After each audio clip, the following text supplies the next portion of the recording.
ನದಿಯ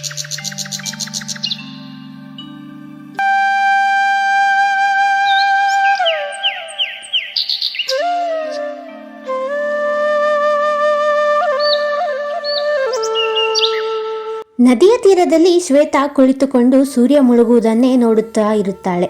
ಅದೇ ಸಮಯದಲ್ಲಿ ಅವಳ ಗೆಳತಿ ಭಾಗ್ಯ ಅವಳನ್ನು ಕೇಳುತ್ತಾಳೆ. ಶ್ವೇತಾ, ಮತ್ತೆ ನೀನು ನಿನ್ನ ಲೋಕದಲ್ಲೇ ಮುಳುಗೋಗಿದ್ಯಾ? ನಾಳೆ ಸ್ಕೂಲಲ್ಲಿ ಯಾವ ಹಾಡು ಹಾಡೋಣ ಅಂತ ನಾನು ನಿನ್ನ ಹತ್ರ ಕೇಳ್ತಾ ಇದ್ದೆ. ನಿನಗೆ ಭಯ ಆಗೋದಿಲ್ವಾ? ಮತ್ತೆ ಸಾಯಂಕಾಲ ಕತ್ಲಾಗುತ್ತೆ ಅಂತ. ಇಲ್ಲ ಭಾಗ್ಯ, ಕತ್ಲಾದರೆ ಭಯ ಏನು ಕುಟ್ಟುತ್ತೆ? ಮನುಷ್ಯನ ಒಳಗಡೆ ಇರುತ್ತಲ್ಲ ಕತ್ಲು, ನನಗೆ ಅದು ಅಂದರೆ ಭಯ. ನಾನು ಒಂದು ವೇಳೆ ಕಳೆದೋದ್ರೆ ನೀನೇನು ಮಾಡ್ತೀಯಾ? ಶ್ವೇತಾ, ಇದೆಂತ ಮಾತಾಡ್ತಾ ಇದೆಯಾ? ನೀನು ಕಳೆದೋದ್ರೇನಾ? ನೀನು ಪಾತಾಳದಲ್ಲಿದ್ರೂ ಸಹ ನಾನು ನಿನ್ನನ್ನು ಹುಡುಕ್ತೀನಿ. ನಾವಿಬ್ರು ಬೆಸ್ಟ್ ಫ್ರೆಂಡ್ಸ್ ಅಲ್ವಾ? ಒಂದೇ ಉಸಿರು ಎರಡು ದೇಹ ಇದ್ದಂಗೆ ನಾವು, ಅಮ್ಮ ಹೇಳ್ತಾರೆ. ಭಾಗ್ಯ, ನೀನು ತುಂಬ ಮುಗ್ದೆ. ನಿನಗೆ ಜನರ ಬಗ್ಗೆ ಗೊತ್ತಿಲ್ಲ, ಜನರ ಮುಖವಾಡದ ಬಗ್ಗೆ ಗೊತ್ತಿಲ್ಲ. ನಾನು ಎಷ್ಟೊಂದು ಸರಿ ಮಾಯ ಆಗ್ತೀನಿ, ಎಲ್ಲಿ ಹೋಗ್ತೀನಿ ಅಂತ ನೀನು ಕೇಳೋದಿಲ್ವಾ? ನಾನು ನನ್ನನ್ನು ಹುಡುಕೋಕೆ ಹೋಗ್ತೀನಿ. ಏನು? ನೀನು ನಿನ್ನನ್ನು ಹುಡುಕೋಕೆ ಹೋಗ್ತೀಯಾ? ಸರಿ ಸರಿ, ನೀನು ನನ್ನನ್ನು ಸಹ ನಿನ್ನ ಜೊತೆ ಕರ್ಕೊಂಡು ಹೋಗು. ಯಾವತ್ತೂ ನೀನೊಬ್ಬಳೇ ಹೋಗ್ತೀಯಲ್ಲ, ನನ್ನನ್ನು ಸಹ ನಿನ್ನ ಜೊತೆ ಕರ್ಕೊಂಡು ಹೋಗು. ಈ ಸರಿ ನಾನು ಬರ್ತೀನಿ. ಭಾಗ್ಯ, ನಾನು ನಿನ್ನ ಆ ಜಾಗಕ್ಕೆ ಕರ್ಕೊಂಡು ಹೋದರೆ ನಮ್ಮಿಬ್ಬರ ಗೆಳೆತನ ಬದಲಾಗಬಹುದು. ಜನ ನನ್ನನ್ನು ಬೇರೆ ರೀತಿಯಲ್ಲೇ ನೋಡ್ತಾರೆ. ನಾನು ನಿನ್ನನ್ನು ಕರ್ಕೊಂಡು ಹೋದರೆ ನನ್ನ ಗೆಳೆತನ ಬದಲಾಗೋಲ್ಲ ಅಲ್ವಾ? ಇಲ್ಲ ಇಲ್ಲ, ನಿನ್ನ ಗೆಳೆತನ ಬದಲಾಗೋದಿಲ್ಲ. ನೀನು ನನ್ನನ್ನು ಕರ್ಕೊಂಡು ಹೋಗು. ಜನ ಹೌದು 1000 ಮಾತಾಡ್ತಾರೆ, ಆದರೂ ಸಹ ನೀನು ನನ್ನ ಗೆಳತಿ. ನಾನು ನಿನ್ನ ಕಷ್ಟ ಸುಖದಲ್ಲಿ ಜೊತೆ ಇರ್ತೀನಿ. ಸರಿ ಭಾಗ್ಯ, ಹಾಗಾದರೆ ನಾನು ಇವತ್ತು ರಾತ್ರಿ ನಿನ್ನನ್ನು ನಾನು ಎಲ್ಲೋ ಹೋಗ್ತೀನಿ ಅಂತ ಆ ಕಾಡಿನ ಮಧ್ಯೆ ಕರ್ಕೊಂಡು ಹೋಗ್ತೀನಿ. ನೀನು ನನ್ನ ಜೊತೆ ಬರೋಂಗಿತ್ತಂದರೆ ಬಾ. ಹಾಂ ಸರಿ. ಆ ಕಾಡಿನ ರಸ್ತೆ ತುಂಬ ಕತ್ಲು, ಭಯ ಇರುತ್ತೆ. ಆದರೂ ಸಹ ನೀನು ಕರಿತಾ ಇದೆ ಅಂದರೆ ನಾನು ಬರ್ತೀನಿ. ಎಷ್ಟು ಸರಿ ಹೇಳಿದ್ದೀನಿ ಭಾಗ್ಯ, ನೀನು ಆ ಶ್ವೇತಾ ಜೊತೆ ಸೇರಬೇಡ ಅಂತ. ಆದರೂ ಸಹ ನೀನು ಅವಳ ಜೊತೆ ಸೇರ್ತೀಯ. ಯಾವತ್ತಾದರೂ ನೀನು ಅವ್ರ ಅಪ್ಪ ಅಮ್ಮನ ನೋಡಿದ್ಯಾ? ಈ ಊರಲ್ಲಿ ಯಾರಾದರೂ ನೋಡಿದ್ದಾರಾ? ಅಮ್ಮ, ಅವಳು ತುಂಬ ಒಳ್ಳೆಯವಳು. ನನಗೆ ಹುಷಾರಿಲ್ಲ ಅಂದಾಗ ನನ್ನನ್ನು ನೋಡಿಕೊಂಡ್ಳು.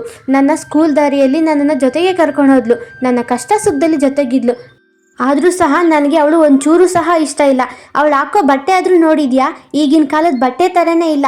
ಅವಳು ಎಲ್ಲಿಂದ ಬಂದೋ ಏನೋ, ಅವಳು ಈ ಊರವಳು ಸಹ ಅನ್ನಿಸ್ತಾ ಇಲ್ಲ ನನಗೆ. ಅಮ್ಮ, ನೀವು ತುಂಬ ಜಾಸ್ತಿ ಯೋಚನೆ ಮಾಡ್ತಾ ಇದ್ದೀರಾ. ಇವತ್ತು ರಾತ್ರಿ ನಾನು ಶ್ವೇತಾ ಜೊತೆ ಆಚೆ ಕಡೆ ಹೋಗ್ತಾ ಇದ್ದೀನಿ.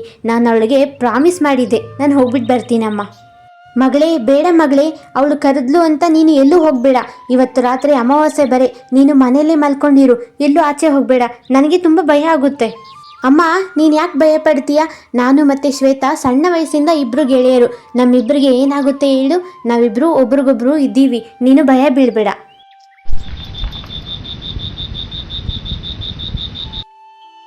ಶ್ವೇತಾ ಮತ್ತು ಭಾಗ್ಯ ಇಬ್ಬರು ಕಾಡಿನ ರಸ್ತೆಯಲ್ಲಿ ಹೋಗುತ್ತಿರುತ್ತಾರೆ.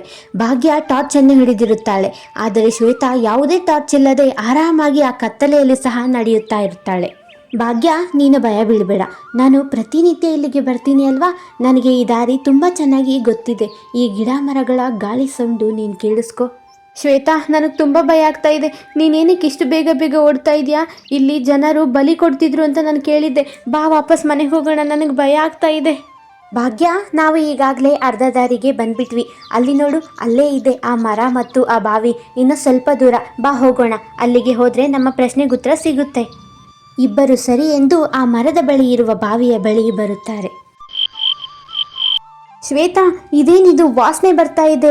ಇಲ್ಲಿ ಎಲ್ಲೋ ಏನೋ ಸತ್ತೋಗಿದೆ ತುಂಬ ದಿನದಿಂದ ಅಂತ ವಾಸನೆ ಬರ್ತಾ ಇದೆ. ಈ ಬಾವಿ ಬರೀ ತುಂಬ ಆಳವಾಗಿದೆ. ನೀನು ನೋಡಿದ್ರೆ ಇಲ್ಲಿ ನಿನಗೆ ನೆಮ್ಮದಿ ಸಿಗುತ್ತೆ ಅಂತೀಯ, ಆದರೆ ನನಗೆ ಇಲ್ಲಿ ಸಾವಿನ ಭಯ ಹುಟ್ಟುತ್ತಾ ಇದೆ. ಏನು ಸಾವಿನ ಭಯನಾ? ಸಾವಿನ ನಂತರನೇ ಮನುಷ್ಯನಿಗೆ ನೆಮ್ಮದಿ ಸಿಗೋದು. ನಾನು ಪ್ರತಿದಿನ ಇಲ್ಲಿ ಕುಳಿತುಕೊತೀನಿ. ನನಗೆ ಈ ಬಾವಿಯಲ್ಲಿ ನಂದು ಏನೋ ಒಂದು ಕಳೆದೋಗಿದೆ ಅಂತ ಅನಿಸುತ್ತೆ. ನೋಡು, ನಿಂದು ಏನಾದರೂ ಕಳೆದೋಗಿದ್ರೆ ನಾನು ನಿನಗೆ ಬೇಕಾದರೆ ಹೊಸದು ಕೊಡಿಸ್ತೀನಿ.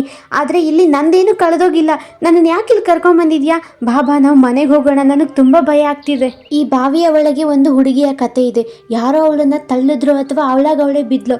ಜನ ಎಲ್ಲ ಅವಳ ಬಗ್ಗೆ ಮರ್ತೋಗ್ಬಿಟ್ಟಿದ್ದಾರೆ. ನೀನು ಅವಳಿಗೆ ನ್ಯಾಯ ಕೊಡಿಸ್ತೀಯಾ ಭಾಗ್ಯ? ಶ್ವೇತಾ, ನಾನಿನ್ನ ಸಣ್ಣ ಹುಡುಗಿ, ನಾನು ಹೇಗೆ ನ್ಯಾಯ ಕೊಡ್ಸೋಕ್ಕಾಗುತ್ತೆ? ನೋಡು, ಈಗಾಗಲೇ ಗುಡುಕ್ತಾ ಇದೆ, ಮಳೆ ಬರೋ ಹಾಗಿದೆ. ಬಾ, ಮನೆಗೆ ಹೋಗೋಣ, ನನಗೆ ಭಯ ಆಗ್ತಾ ಇದೆ. ಭಯ ಬೀಳಬೇಡ ಭಾಗ್ಯ.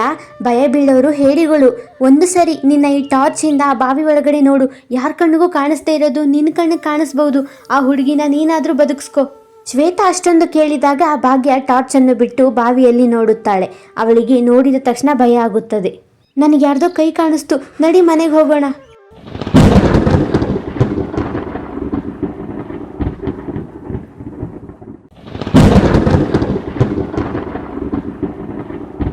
ಭಾಗ್ಯ ಹಾಸಿಗೆ ಮೇಲೆ ಮಲಗಿಕೊಂಡು ಯೋಚಿಸುತ್ತಾ ಇರುತ್ತಾಳೆ. ಶ್ವೇತಾ ಅಂತೂ ನನ್ನ ಪಕ್ಕದಲ್ಲೇ ಇದ್ಲು.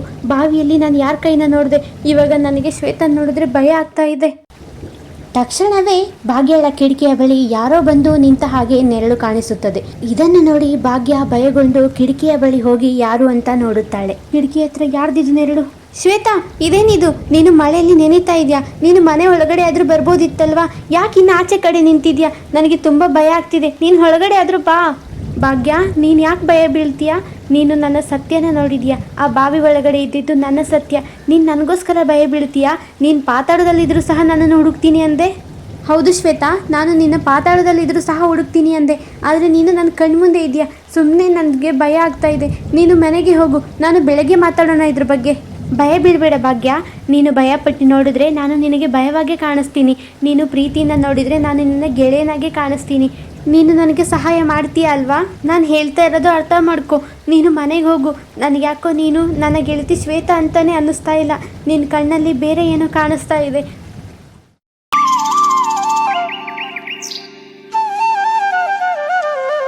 ಮರುದಿನ ಬೆಳಗ್ಗೆ ಭಾಗ್ಯ ಬೇಗನೆ ಎದ್ದು ಭಯಗೊಂಡು ಊರಿನಲ್ಲಿರುವ ಒಂದು ಹಳೆಯ ಅಜ್ಜಿಯ ಮನೆಗೆ ಹೋಗುತ್ತಾಳೆ. ಇಡೀ ಊರಿನಲ್ಲೇ ವಯಸ್ಸಾದ ಅಜ್ಜಿಯೊಬ್ಬಳು ಕುಳಿತಿರುತ್ತಾಳೆ. ಅವಳ ಬಳಿ ಭಾಗ್ಯ ಕೇಳುತ್ತಾಳೆ. ಅರೆ ಭಾಗ್ಯ ಪುಟ್ಟಿ, ನಮ್ಮನೆಗೆ ಬಂದಿದ್ಯಾ? ಏನು ವಿಚಾರಮ್ಮ? ಬಾ ಇಲ್ಲಿ ಕುತ್ಕೋ. ಅಜ್ಜಿ, ನಾನು ನಿಮ್ಮ ಹತ್ರ ಒಂದು ವಿಷಯನ ಕೇಳಕ್ಕೆ ಬಂದೆ. ನಿಮಗೆ ಶ್ವೇತಾ ಗೊತ್ತಾ? ಈ ಊರಲ್ಲಿ ಯಾರಾದರೂ ಶ್ವೇತಾ ಅಂತ ಇದ್ರಾ? ಅವ್ರ ಬಗ್ಗೆ ಗೊತ್ತಿದ್ರೆ ಸ್ವಲ್ಪ ಹೇಳಿ ಅಜ್ಜಿ. ಶ್ವೇತಾನಾ? ಆ ಹುಡುಗಿ ಬಗ್ಗೆ ನೀನೇನಕ್ಕೆ ಕೇಳ್ತಿದ್ಯಾ? ಆ ಹುಡುಗಿ ಒಬ್ಳು ದರಿದ್ರದವಳು. ಅವಳ ಬಗ್ಗೆ ಕೇಳಬೇಡ. ನಿನ್ನ ಗೆಳತಿ ಕಡ ಶ್ವೇತಾ ಅಂತಿದ್ಲಲ್ವಾ? ಅವಳು ಹೇಗಿದ್ದಾಳೆ? ಚೆನ್ನಾಗಿದ್ದಾಳ ಅವಳು? ಅಜ್ಜಿ, ಆ ಶ್ವೇತಾ ನನ್ನ ಗೆಳತಿನ ಅಥವಾ ಬೇರೆ ಯಾರು ಅಂತ ನನಗೆ ಭಯ ಆಗ್ತಾ ಇದೆ. ಅಥವಾ ಅವಳೊಂದು ಆತ್ಮನ ಅಂತ ನನಗೆ ಭಯ ಆಗ್ತಿದೆ. ಒಂದು ಸರಿ ಶ್ವೇತಾ ಬಗ್ಗೆ ಹೇಳಿ ಅಜ್ಜಿ ನನಗೆ. ಶ್ವೇತಾ ತುಂಬ ಒಳ್ಳೆ ಹುಡುಗಿ. ಅವಳು ಅವ್ರ ಅಪ್ಪ ಅಮ್ಮನ ಜೊತೆ ಆಟ ಆಡ್ಕೊಂಡು ಚೆನ್ನಾಗಿದ್ಲು. ಆದರೆ ಒಂದು ದಿನ ಊರಿಗೆ ದರೋಡೆಕೋರರು ಬಂದರು. ಅವರಿಂದ ತಪ್ಪಿಸ್ಕೊಳಕ್ಕೋಸ್ಕರ ಅವಳು ಕಾಡಿನ ಮಧ್ಯೆ ಓಡೋದ್ಲು. ಆಮೇಲೆ ಏನಾಯಿತು ಅಜ್ಜಿ? ಕಾಡಿನ ಮಧ್ಯೆ ಓಡೋದ್ಲು ಅಲ್ವಾ? ವಾಪಸ್ ಬಂದ್ಲಾ ಅವಳು?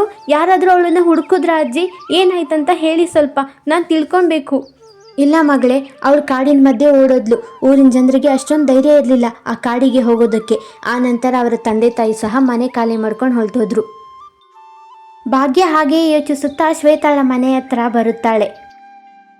ಶ್ವೇತಾ, ಒಳಗಡೆ ಇದ್ರೆ ಆಚೆ ಬಾ, ನಾನು ನಿನ್ನ ಹತ್ರ ಮಾತಾಡಬೇಕು. ಯಾಕಮ್ಮ ಪುಟ್ಟಿ, ನಿನಗೆ ಗೊತ್ತಿಲ್ವಾ ಈ ಮನೆಯಲ್ಲಿ ಯಾರೂ ಇಲ್ಲ ಅಂತ? ಇದೊಂದು ಆಳು ಬಿದ್ದ ಮನೆ. ಈ ಮನೆಯಲ್ಲಿ ಯಾರೂ ವಾಸ ಮಾಡೋದಿಲ್ಲ. ಇಲ್ಲಿಂದ ಹೊರಟೋಗು, ಇಲ್ಲಿ ನಿನಗೆ ಅಪಾಯ ಇರುತ್ತೆ. ಈ ಮಾತನ್ನು ಕೇಳಿ ಭಾಗ್ಯ ಭಯಗೊಂಡಾಗ ಶ್ವೇತಾ ಹಿಂದೆಯಿಂದ ಹೇಳುತ್ತಾಳೆ. ಭಾಗ್ಯ, ಒಂದು ಸರಿ ಹಿಂದೆ ನೋಡು, ನಾನು ಇಲ್ಲೇ ಇದ್ದೀನಿ, ನಿನ್ನ ಕಣ್ಮುಂದೆನೇ ಇದ್ದೀನಿ. ಶ್ವೇತಾ, ಏನಿದು? ತಾತ ನೋಡಿದ್ರೆ ಇಲ್ಲಿ ಯಾರೂ ಇರಲಿಲ್ಲ ಅಂತ ಹೇಳಿದರು. ಅಜ್ಜಿ ನೋಡಿದ್ರೆ ನೀನು ಸತ್ತೋಗಿದೆಯಾ ಅಂತ ಹೇಳಿದ್ರು. ನೀನು ನನ್ನ ಗೆಳೆತನನ ಉಪಯೋಗ ಏನಕ್ಕೆ ಮಾಡಿಕೊಂಡೆ? ನೀನು ನನ್ನ ಸಾಯಿಸ್ಬೇಕು ಅಂದ್ಕೊಂಡಿದ್ಯಾ? ಇಲ್ಲ, ನೀನು ನನ್ನ ಗೆಳತಿ. ನಾನು ನಿನ್ನ ಸಾಯಿಸೋ ಹಾಗಿತ್ತಂದರೆ ನಾನು ನಿನ್ನ ಗೆಳೆತನ ಏನಕ್ಕೆ ಮಾಡ್ತಿದ್ದೆ? ಅದು ನಿಜ, ನಾನು ಬಾವಿ ಒಳಗಡೆ ಇದ್ದೀನಿ ಅಂತ. ಆದರೆ ನನ್ನ ಗೆಳೆತನ ಮಾಡೋ ಹಕ್ಕಿಲ್ವಾ? ನಾನೊಬ್ಳು ಮನುಷ್ಯಳು, ನೀನೊಬ್ಳು ಆತ್ಮ. ನಾವಿಬ್ಬರು ಗೆಳೆತನರಾಗೋಕ್ಕೆ ಸಾಧ್ಯ ಇಲ್ಲ. ಆದರೂ ಸಹ ನೀನು ನನ್ನ ಜೊತೆ ಸಾಥ್ ಕೊಟ್ಟಿದ್ದೆ. ನಾನು ಆ ಬಾವಿಯಲ್ಲಿ ಏನಿದೆ ಅಂತ ಪತ್ತೆ ಹಚ್ತೀನಿ ನಿನಗೋಸ್ಕರ. ಆ ರಾತ್ರಿ ಭಾಗ್ಯ ಶ್ವೇತಾಳನ್ನು ಪತ್ತೆ ಹಚ್ಚಲು ಹೋಗುತ್ತಾಳೆ. ಶ್ವೇತಾ ಒಂದು ಆತ್ಮದ ರೂಪದಲ್ಲಿ ಅವಳ ಜೊತೆಯಲ್ಲೇ ನಡೆಯುತ್ತಾ ಇರುತ್ತಾಳೆ. ಶ್ವೇತಾ, ನಾನು ನಿನ್ನ ರಹಸ್ಯನ ಬಯಲು ಮಾಡೋಕ್ಕೆ ಅಂತ ಬರ್ತಾ ಇದ್ದೀನಿ. ಆದರೆ ನನಗೆ ಹಿಂದೆಯಿಂದ ಯಾರೋ ಕರೀತಾ ಇದ್ದಾರೆ ಅಂತ ಅನ್ನಿಸ್ತಾ ಇದೆ.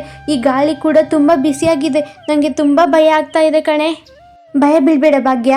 ಇಲ್ಲಿರೋ ಆತ್ಮಗಳು ಅವು ನಿನ್ನನ್ನು ಮುಂದೆ ಹೋಗೋಕ್ಕೆ ಬಿಡ್ತಾ ಇಲ್ಲ. ನೀನು ಸ್ವಲ್ಪ ದೂರ ದಾಟಿದ್ರೆ ನೀನು ಆರಾಮಾಗಿ ಹೋಗ್ಬೋದು. ಇದನ್ನು ದಾಟ್ಬಿಡು, ಅಷ್ಟೇ ಸಾಕು. ಹೋಗು ಭಾಗ್ಯ, ಕೆಳಗಡೆ ಹೋಗು. ಇವತ್ತು ಅಮಾವಾಸ್ಯೆ. ಕೆಳಗಡೆ ಮೂಳೆಗಳು ಸಿಗುತ್ತವೆ. ಆ ಮೂಳೆನ ಎತ್ಕೊಂಡು ಚಂದ್ರನ ಬೆಳಕಿಗೆ ಬಿಟ್ಟರೆ ನನ್ನ ಆತ್ಮಕ್ಕೆ ಶಾಂತಿ ಸಿಗುತ್ತೆ. ನೋಡು ಶ್ವೇತಾ, ನನಗೆ ತುಂಬಾ ಭಯ ಆಗ್ತಾ ಇದೆ. ಆದರೆ ನಾನು ನಿನಗೋಸ್ಕರ ಇದನ್ನು ಮಾಡ್ತೀನಿ. ನನಗೆ ಸ್ನೇಹಿತರಿರಲಿಲ್ಲ, ನೀನೊಬ್ಬಳೇ ನನ್ನ ಸ್ನೇಹಿತೆ. ನಾನು ನಿನಗೋಸ್ಕರ ಇದನ್ನು ಮಾಡ್ತೀನಿ. ಹೋಗು, ಏನೂ ಆಗೋದಿಲ್ಲ. ಈ ದಾರನ ಮೇಲಿಂದ ನಾನು ಹಿಡ್ಕೊತೀನಿ. ನೀನು ಈ ದಾರ ಹಿಡ್ಕೊಂಡು ಕೆಳಗಡೆ ಹೋಗು. ನನ್ನ ಮೂಳೆಗಳಿರುತ್ತೆ, ಅದನ್ನು ತಗೊಂಡು ಬಾ, ಅಷ್ಟೇ ಸಾಕು. ಭಾಗ್ಯ ಹಗ್ಗವನ್ನು ಹಿಡಿದುಕೊಂಡು ಬಾವಿಯ ಒಳಗೆ ಬರುತ್ತಾಳೆ. ಬಾವಿಯ ತುಂಬ ಕತ್ತಲೆ ಇರುತ್ತದೆ. ಅವಳಿಗೆ ಏನೂ ಸಹ ಕಾಣಿಸೋದಿಲ್ಲ.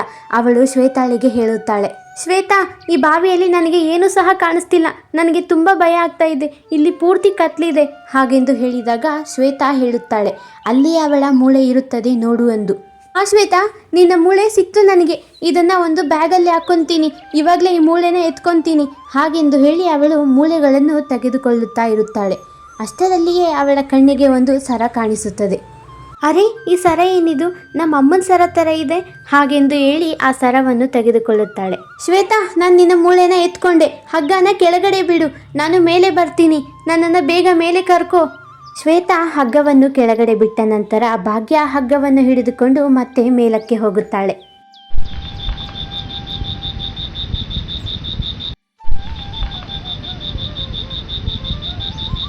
ಶ್ವೇತಾ, ಇದೇನಿದು? ಈ ಸರ ಇಲ್ಲಿ ಹೇಗೆ ಬಂತು? ಇದು ನಮ್ಮಮ್ಮನ ಸರ. ನಾನು ನಮ್ಮಮ್ಮನ ಫೋಟೋದಲ್ಲಿ ನೋಡಿದ್ದೆ ಈ ಸರನ. ಆದರೆ ಈ ಸರ ಈ ಬಾವಿಯಲ್ಲಿ ಹೇಗೆ ಬಂತು? ನನ್ನ ಹತ್ರ ನಿಜ ಹೇಳು. ಭಾಗ್ಯ, ನಾನು ನಿನ್ನ ಹತ್ರ ಇದನ್ನು ಹೇಳಬೇಕು ಅಂತ ಅಂದ್ಕೊಂಡಿರಲಿಲ್ಲ. ಹೌದು, ನಾನು ನಿಮ್ಮಮ್ಮ ಗೆಳೆಯರು. ನಿಮ್ಮಮ್ಮನೇ ನನ್ನನ್ನು ಈ ಬಾವಿಯಲ್ಲಿ ತಳ್ಳಿದ್ದು. ಅದೇ ಸಮಯದಲ್ಲಿ ಭಾಗ್ಯಳ ತಾಯಿ ಶಾರದಾ ಟಾರ್ಚನ್ನು ಹಿಡಿದುಕೊಂಡು ಭಾಗ್ಯಳನ್ನು ಹುಡುಕಿಕೊಂಡು ಬರುತ್ತಾ ಇರುತ್ತಾಳೆ. ಭಾಗ್ಯ, ಮಗಳೇ ಭಾಗ್ಯ, ಎಲ್ಲಿದ್ಯಾ? ಇಷ್ಟು ರಾತ್ರಿಯಾಗಿದೆ. ಶಾರದಾ ಶ್ವೇತಾಳನ್ನು ಭಾಗ್ಯಳ ಪಕ್ಕದಲ್ಲಿ ನಿಂತಿರೋದನ್ನು ನೋಡಿ ಭಯ ಬೀಳುತ್ತಾಳೆ. ಭಾಗ್ಯ, ನೀನು ಈ ಕಡೆ ಬಾ. ನೀನು ಅವಳ ಪಕ್ಕದಲ್ಲಿ ಏನಕ್ಕೆ ನಿಂತಿದ್ಯಾ? ಬಾ ಈ ಕಡೆ ನೀನು. ಅಮ್ಮ, ಇನ್ನು ಎಷ್ಟು ದಿನ ಅಂತ ನೀವು ಸತ್ಯನ ಮುಚ್ಚಿಡ್ತೀರಾ? ಇಲ್ಲಿ ನೋಡಿ, ನನಗೆ ನಿಮ್ಮ ಸರ ಸಿಕ್ಕಿದೆ. ಅದು ಈ ಬಾವಿಯಲ್ಲಿ. ಸತ್ಯವನ್ನು ಹೇಳಿ, ನೀವೇ ನನ್ನ ಗೆಳತಿ ಶ್ವೇತಾಳನ್ನು ತಳ್ಳಿದ್ದ? ಶ್ವೇತಾ, ನನ್ನನ್ನು ಕ್ಷಮಿಸ್ಬಿಡು. ನಾನು ಬೇಕು ಅಂತ ನಿನ್ನನ್ನು ತಳ್ಳಿಲ್ಲ. ದರೋಡೆಕೋರರು ನಮ್ಮ ಹಿಂದೆ ಬರ್ತಿದ್ರು. ಕೈ ತಪ್ಪಿ ನೀನು ಬಿದ್ದೋಗ್ಬಿಟ್ಟೆ. ಮತ್ತೆ ನಾನು ನಿನ್ನ ಹತ್ರ ಬರೋದಕ್ಕೆ ನನಗೆ ತುಂಬ ಭಯ ಆಗಿತ್ತು. ಅದಕ್ಕೆ ನಾನು ಬಂದಿಲ್ಲ. ನನ್ನನ್ನು ಕ್ಷಮಿಸ್ಬಿಡು ಶ್ವೇತಾ. ಊರಿನ ಜನರ ಹತ್ರ ಹೇಳೋಣ ಅಂತ ಅಂದ್ಕೊಂಡೆ, ಆದರೆ ನನಗೆ ಅಷ್ಟೊಂದು ಧೈರ್ಯ ಸಹ ಇರಲಿಲ್ಲ. ನನ್ನನ್ನು ಕ್ಷಮಿಸ್ಬಿಡು. ಅಮ್ಮ, ಹಾಗಾದರೆ ನೀವು ಶ್ವೇತಾಳ ಗೆಳತಿ. ಶ್ವೇತಾ ಬಂದ್ಬಿಟ್ಟು ನನ್ನ ಗೆಳತಿ. ಇವಾಗ ನೀವಂತೂ ಗೆಳತನನ ನಿಭಾಯಿಸಿಲ್ಲ, ಆದರೆ ನಾನು ನಿಭಾಯಿಸ್ತೀನಿ. ನಿಮ್ಮನ್ನು ಪೊಲೀಸ್ಗೆ ಒಪ್ಪಿಸ್ತೀನಿ. ಭಾಗ್ಯ, ನನ್ನ ಉದ್ದೇಶ ಇದಾಗಿರಲಿಲ್ಲ ನಿಮ್ಮಮ್ಮನ ಪೊಲೀಸ್ಗೆ ಒಪ್ಪಿಸ್ಬೇಕು ಅಂತ. ನಿನ್ನ ಅಮ್ಮ ಶಾರದಾ ನನ್ನ ಗೆಳತಿ, ಆದರೆ ನಾನು ಅವಳಿಗೆ ಕೆಟ್ಟದ್ದು ಯಾವತ್ತೂ ಬಯಸಿಲ್ಲ. ನೋಡ್ದಿಯಾ ಅಮ್ಮ, ಅವಳು ಸತ್ತ ಮೇಲೆ ಸಹ ನಿನಗೆ ಒಳ್ಳೆಯದನ್ನೇ ಬಯಸಿದ್ಲು. ಅದು ಅಲ್ಲದೆ ನೀನು ಅವಳಿಗೆ ಇಷ್ಟು ಮಾಡಿದ್ರೂ ಸಹ ನಿನ್ನ ಮಗಳ ಜೊತೆ ಅಂದರೆ ನನ್ನ ಜೊತೆ ಇಷ್ಟೊಂದು ಚೆನ್ನಾಗಿದ್ಲು. ಇದೇ ಅಮ್ಮ ನಿಜವಾದ ಸ್ನೇಹಿತೆ. ಶ್ವೇತಾ, ಭಾಗ್ಯ, ನನ್ನನ್ನು ಕ್ಷಮಿಸ್ಬಿಡಿ. ಬೇಕಂದರೆ ನೀವು ನನ್ನನ್ನು ಪೊಲೀಸರಿಗೆ ಒಪ್ಪಿಸಿ. ನಾಳೆ ಬೆಳಗ್ಗೆ ನಾನೇ ಬೇಕಾದರೆ ಇದನ್ನು ಒಪ್ಕೊತೀನಿ, ಆದರೆ ನನ್ನನ್ನು ಕ್ಷಮಿಸಿ. ಭಾಗ್ಯ, ನೀನು ಇಷ್ಟೊಂದು ಉಪಕಾರ ಮಾಡಿದ್ಯಾ. ನನಗೆ ತುಂಬಾ ಖುಷಿ ಆಗ್ತಾ ಇದೆ. ಇನ್ನು ನಾನು ಹೊರಟೋಗ್ತೀನಿ ಇಲ್ಲಿಂದ.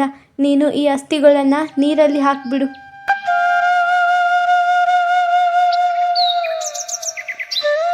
ಮರುದಿನ ಊರಿನ ಜನರೆಲ್ಲ ಪಂಚಾಯಿತಿ ಕರೆಸಿರ್ತಾರೆ. ಮತ್ತು ಪೊಲೀಸರು ಸಹ ಅಲ್ಲಿಗೆ ಬಂದಿರುತ್ತಾರೆ. ಆವಾಗ ನಾನಿನ್ನೂ ಚಿಕ್ಕ ಹುಡುಗಿ, ನನಗೇನು ಅರ್ಥ ಆಗಿಲ್ಲ. ನಾನು ಅವಳನ್ನು ಬಾವಿಗೆ ತಳ್ಳಿಲ್ಲ, ಅವಳು ಬಿದ್ದೋಗ್ಬಿಟ್ಲು. ಆದರೆ ಜನರಿಗೆ ಹೇಳೋಷ್ಟು ನನ್ನಲ್ಲಿ ಸಾಮರ್ಥ್ಯ ಇರಲಿಲ್ಲ. ಸರಿ, ಮುಂದೆ ಏನಾಗುತ್ತೆ ಅಂತ ಮುಂದೆನೇ ನೋಡೋಣ. ನೀನು ಅದು ಅಲ್ಲದೆ ಇನ್ನು ನಾಬಾಲಿಕೆ. ಆವಾಗ ಇನ್ನೂ ಚಿಕ್ಕವಳು. ನಿನಗೆ ಯಾವ ಪನಿಷ್ಮೆಂಟ್ ಕೊಡ್ತಾರೆ ಅಂತ ಪೊಲೀಸರೇ ಡಿಸೈಡ್ ಮಾಡ್ತಾರೆ. ನನ್ನಿಂದ ತುಂಬ ತಪ್ಪಾಯಿತು. ಕೊನೆಗೂ ಶ್ವೇತಾ ಹೇಗಿದ್ದಾಳೆ, ಎಲ್ಲಿದ್ದಾಳೆ ಅಂತ ನಿಮಗೆ ಗೊತ್ತಾಯಿತು. ನನ್ನ ಗೆಳತಿ ಶ್ವೇತಾ, ನಾನು ಈ ಅಪವಾದನ ನನ್ನ ತಲೆ ಮೇಲೆ ಹೊರಿಸ್ಕೊತೀನಿ. ನೀವು ಆವಾಗಿನ್ನ ಚಿಕ್ಕವರು, ಅದಕ್ಕೆ ನಿಮಗೆ ಎಂಥ ಶಿಕ್ಷೆ ಕೊಡಬೇಕಂತ ನಮಗೆ ಗೊತ್ತಿದೆ. ಸ್ವಲ್ಪ ದಿನ ನಿಮಗೆ ಕಾರಾಗೃಹ ಸಿಗುತ್ತೆ. ನಡೀರಿ ನೀವಿಲ್ಲಿಂದ. ಶಾರದಾಳನ್ನು ಪೊಲೀಸರು ಅವರ ಜೊತೆ ಪೊಲೀಸ್ ಠಾಣೆಗೆ ಕರೆದುಕೊಂಡು ಹೋಗುತ್ತಾರೆ. ಭಾಗ್ಯಳ ಬಳಿ ಶ್ವೇತಾಳ ಮೂಳೆಗಳಿರುತ್ತದೆ. ಅವಳು ಅದನ್ನು ಸುಟ್ಟಿ ಬೂದಿ ಮಾಡುತ್ತಾಳೆ. ಅದೇ ಹಳೆಯ ನದಿಯ ತೀರದಲ್ಲಿ ಕುಳಿತುಕೊಂಡು ಆ ಬೂದಿಯನ್ನು ಒಂದು ಮಡಿಕೆಯಲ್ಲಿ ಹಾಕಿ ಅದನ್ನು ನೀರಲ್ಲಿ ಬಿಡುತ್ತಾಳೆ. ಭಾಗ್ಯ ಈಗ ಒಬ್ಬಳೇ ಆಗಿದ್ದಳು. ಅವಳು ತುಂಬ ನೋವಿನಲ್ಲಿ ಕುಳಿತಿದ್ದಳು. ಅದೇ ಸಮಯದಲ್ಲಿ ಶ್ವೇತಾ ಅಲ್ಲಿಗೆ ಕಾಣಿಸುತ್ತಾಳೆ. ನಿನ್ನ ಸಾವಿನ ನಂತರದ ಸಮಯ ಸಹ ನೀನು ನನಗೆ ಕೊಟ್ಟೆ. ನಿನ್ನಂಥ ಗೆಳತಿ ನನಗೆ ಮಾತ್ರ ಸಿಕ್ಕಿದ್ದಾಳೆ. ಇಡೀ ಊರಲ್ಲಿ ನನಗಿದ್ದಿದ್ದ ಗೆಳತಿ ನೀನೊಬ್ಳೆ. ಇವಾಗ ನೀನು ಸಹ ಇಲ್ಲ. ನಾನೊಬ್ಳೆ ಏನು ಮಾಡಲಿ? ನನಗೆ ಯಾರೂ ಇಲ್ಲ ಅಂತ ಏನಕ್ಕೆ ಅನ್ಕೊತೀಯ ಭಾಗ್ಯ? ನಾನಿದ್ದೀನಿ. ಯಾವಾಗೂ ನಾನು ನಿನ್ನ ಜೊತೆ ಇರ್ತೀನಿ. ನೀನು ನನ್ನನ್ನು ನೆನೆಸ್ಕೊಂಡಾಗೆಲ್ಲ ನಾನು ನಿನ್ನ ಜೊತೆ ಬರ್ತೀನಿ, ಸರಿನಾ? ನಿನ್ನ ಜೊತೆ ಆಟ ಆಡ್ತೀನಿ. ನೀನು ಒಬ್ಬಳೇ ಅಲ್ಲ, ನಾನು ನಿನ್ನ ಜೊತೆ ಇದ್ದೀನಿ. ನಮ್ಮ ಗೆಳೆತನ ಯಾವತ್ತಿಗೂ ಶಾಶ್ವತನೇ. ಊರಿನ ಜನರ ಕೈಯಲ್ಲಿ ಮಾಡೋಕ್ಕಾಗದೇ ಇರೋದು ನನ್ನ ಗೆಳತಿಯಾಗಿ ನೀನು ನನಗೆ ಮುಕ್ತಿ ಕೊಡಿಸಿದ್ಯಾ. ನಾನು ಯಾವತ್ತೂ ನಿನಗೆ ಚಿರಋಣಿಯಾಗಿರ್ತೀನಿ. ಶ್ವೇತಾಳ ದೇಹ ಕೂಡ ಈಗ ಮಾಯೆಯಾಗುತ್ತಾ ಇರುತ್ತದೆ. ಭಾಗ್ಯಳ ಕಣ್ಣಿನಲ್ಲಿ ನೀರು ತುಂಬುತ್ತದೆ. ಮನುಷ್ಯರು ಸತ್ತರೂ ಸಹ ಅವರ ಗೆಳೆತನ ಮಾತ್ರ ಸಾಯೋದಿಲ್ಲ. ಸೊ ಹಾಯ್ ಫ್ರೆಂಡ್ಸ್, ನನ್ನ ಕತೆ ನಿಮಗೆ ಇಷ್ಟ ಆಯಿತಾ? ಇಷ್ಟ ಆದರೆ ಒಂದು ಲೈಕ್ ಮತ್ತು ಸಬ್ಸ್ಕ್ರೈಬ್ ಮಾಡಿ. ನೆಕ್ಸ್ಟ್ ವಿಡಿಯೋದಲ್ಲಿ ನಿಮ್ಮ ಹೆಸರನ್ನು ಬಳಸಬೇಕಾ? ಕಮೆಂಟ್ ಬಾಕ್ಸ್ನಲ್ಲಿ ಕಮೆಂಟ್ ಮಾಡಿ.